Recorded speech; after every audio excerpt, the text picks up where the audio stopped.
Magandang hapon, Pilipinas. Ito na ang aming nakalat na newscaster. EBS. Joey Salcedo nagahin ng bagong prangkisa ng EBS-CBN noong January 7. Ayon sa kanyang file, wala naman doon talagang nilabag na batas ang EBS-CBN.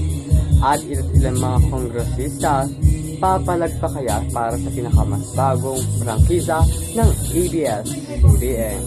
Sabi ni Joey Salcedo, panahon na para makalaban ng GMA sa ilang mga news and prime time at iba't iba pa. Ayon kay Joey Salcedo, mas papalaking pa daw ng EBS-CBN at ito ay magbago para sa ating ekonomiya at para malaban na rin ng mga Pilipino ang mga nalaman para sa newscaster.